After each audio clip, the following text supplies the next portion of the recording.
Cuando uno piensa en la Patagonia, la imagen es casi siempre la misma, ¿no? Viento, extensiones enormes, gauchos, exploradores. Sí, una postal muy masculina, digamos. Exacto. Pero esa postal está incompleta. ¿Te imaginas enterarte que hubo una cacique tehuelche, María la Grande, tan grosa que a su muerte prendieron fogatas por toda la pampa? ¡Wow! ¡Impresionante! Uno sé, una cuatrera inglesa, Helena Greenhill, que se vestía de hombre y hasta secuestró a un comisario.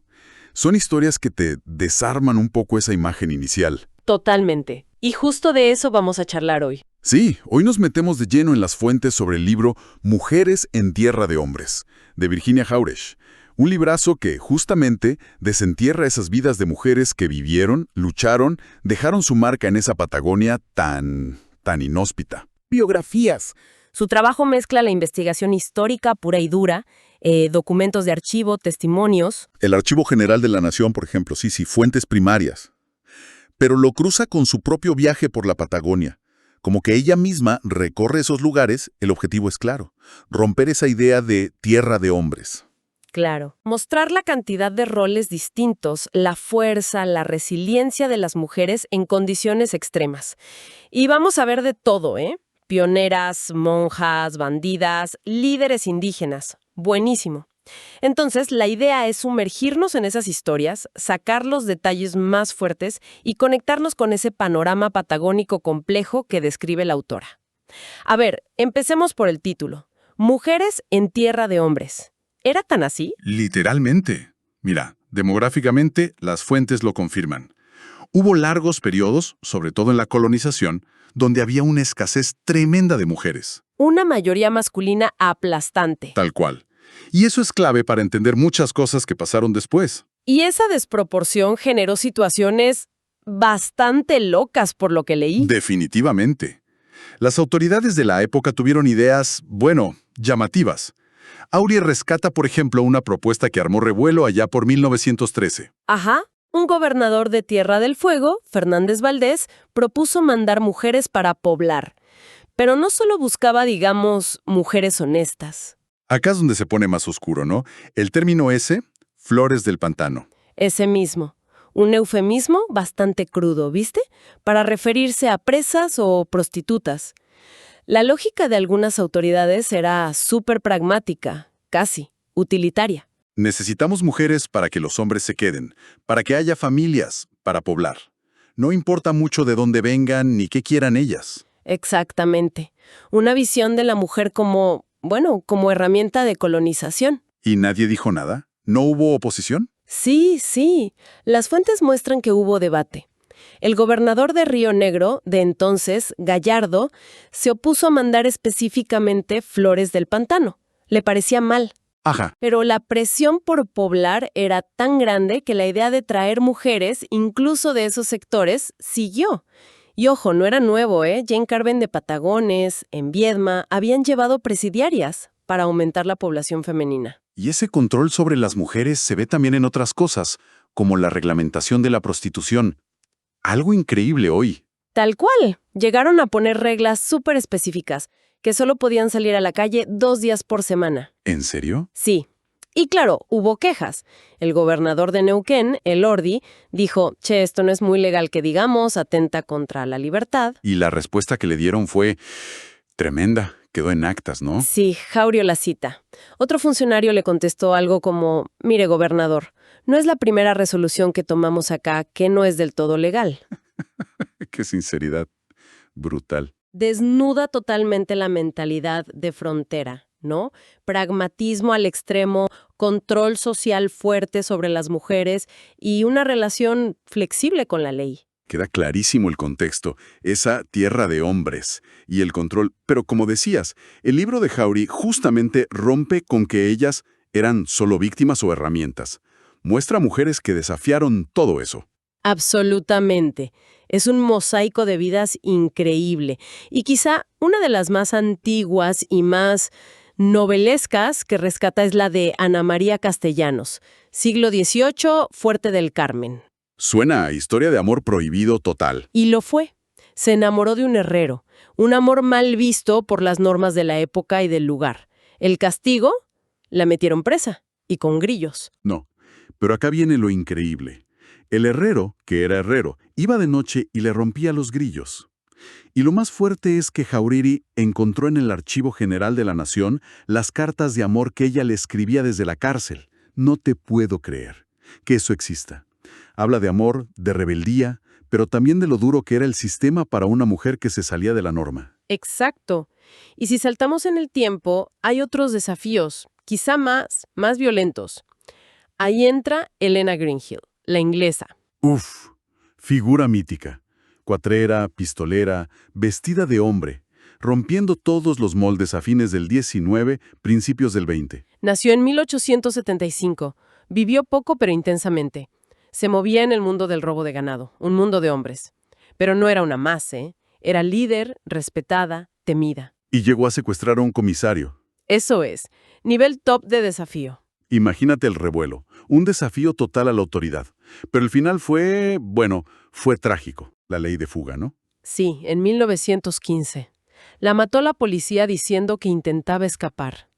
Un final típico para bandidos rurales, pero que sella su leyenda de rebelde. Básicamente una ejecución sin juicio. Y si hablamos de límites extremos, está Antonia Gueche, Macagua. Su historia es oscura, perturbadora. Sí, sin duda. Principios del siglo XX. Como Greenhill, a veces vestía de hombre, dicen que hasta intentó meterse al ejército como don Antonio, pero su poder no era el de las armas. Era curandera, hechicera, tenía mucha influencia. Pero la historia se pone muy fea. Terrible. La vincularon a un caso espantoso en Lagunitas, entre 1908 y 1910. Hubo una investigación policial del comisario Torino y descubrieron asesinatos rituales. Rituales. Sí, según los informes de la época, Macagua y sus seguidores practicaban canibalismo. Churrasqueaban carne humana, dice una fuente, muy gráfico, y usaban partes de cuerpos para hacer gualicho. ¿El gualicho? Para entender bien, es como un hechizo, ¿no? Exacto. Un hechizo, un maleficio o un amuleto con poder sobrenatural, generalmente para hacer daño. Usaban restos humanos para potenciarlo. Es aterrador. Muestra quizás niveles de desesperación, superstición o vaya a saber qué formas de resistencia cultural muy distorsionadas en la marginalidad total. ¿Y Macagua desapareció después de eso? Más misterio. Bueno, estas historias, Castellanos, Greenhill, Macagua, son desafíos individuales, a veces brutales. Pero Jáuregui también muestra mujeres con poder y liderazgo más formal, digamos, sobre todo en el mundo indígena. Sí, y eso es clave para romper otro estereotipo, el de la mujer indígena pasiva, sumisa. María la Grande es un ejemplo gigante. Principios del siglo XIX, cacique tehuelche. Una reina india, dicen las fuentes. Tal cual. Y no era simbólico su poder, ¿eh? Era poder político real. Su influencia iba desde el Estrecho de Magallanes hasta el Río Negro, un territorio enorme. ¿Y cómo lo ejercía? Era guerrera. No tanto guerrera, sino más bien negociadora. Muy hábil. Trataba con los blancos, con exploradores, con otras tribus. Buscaba evitar conflictos, llegar a acuerdos. Era muy respetada por eso. Lo de las fogatas en toda la Pampa cuando murió, por 1840, te da una idea del respeto que generaba. Choca mucho con la imagen que a veces tenemos, ¿no? Y no fue la única líder indígena. No, claro. Más tarde, fines del XIX, está Viviana García, cacique de las tribus de Catriel. Ella dio una pelea enorme por la tierra para su gente. No con armas, sino en los papeles. Una lucha administrativa, legal. ¿Y consiguió algo? Sí, logró un decreto presidencial que les reconocía tierras. Algo importantísimo. Pero me imagino que no terminó ahí la cosa. No, obvio. Años después, en 1902, hay denuncios de ella porque les estaban sacando esas mismas tierras. La lucha fue constante. La enterraron con honores en el Cerro Tralma, reconociendo su liderazgo. Tanto María como Viviana muestran que el liderazgo femenino indígena existía y era fuerte. Hablamos de rebeldes, de líderes. Pero también están las otras mujeres clave, las pioneras, las que levantaron todo en condiciones durísimas. Las galesas, por ejemplo. Uf, qué historia de tenacidad esa.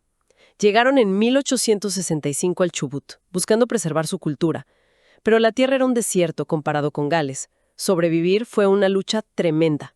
Ahí está Eleanor Mammy Nextfrau. Sí, Madre en Israel, un símbolo de la valentía en esa primera travesía terrible por tierra, hasta el valle. Y la historia de la zanja de riego. Es espectacular. Ingenio femenino puro para no morirse de hambre. Tajauri. La colonia se moría de sed, literalmente. Y fue Rachel Jones la de la idea. Su cuñada, Margaret, contó después que Rachel se acordó de cómo regaba sus rosas en Gales, con una zanjita. Una idea simple, pero aplicada a gran escala. Exacto.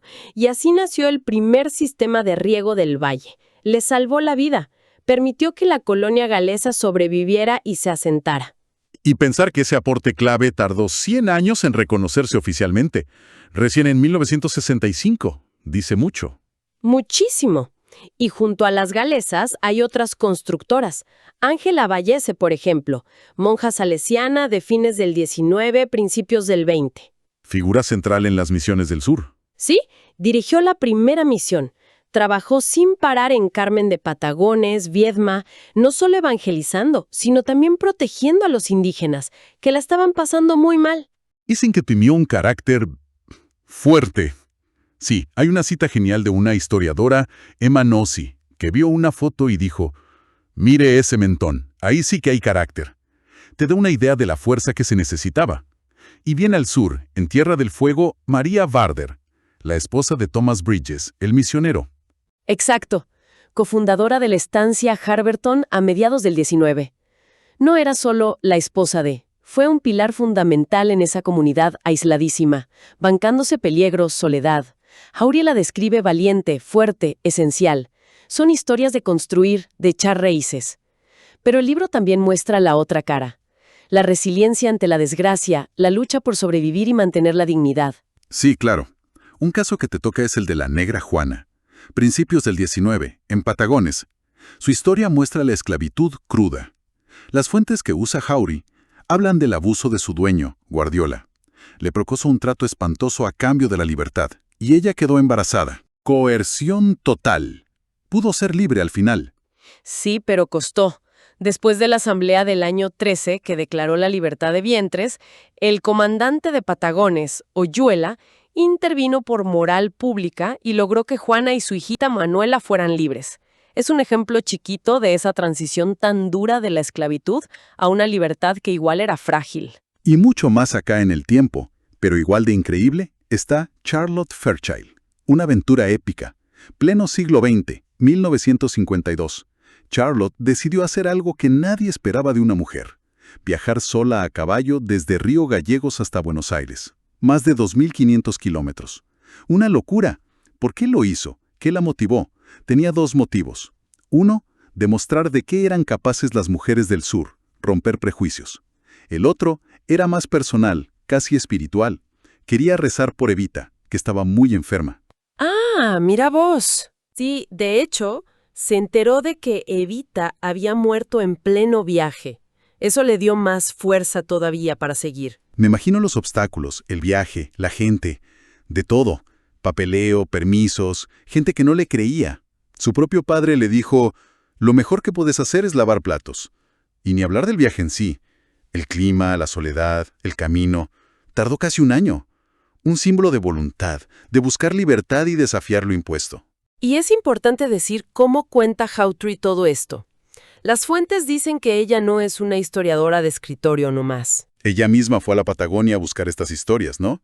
Exactamente. Ella escribe algo como, durante un año anduve por esa tierra. Su propio viaje se mete en la investigación. Va a los lugares, busca descendientes, rastros en cementerios.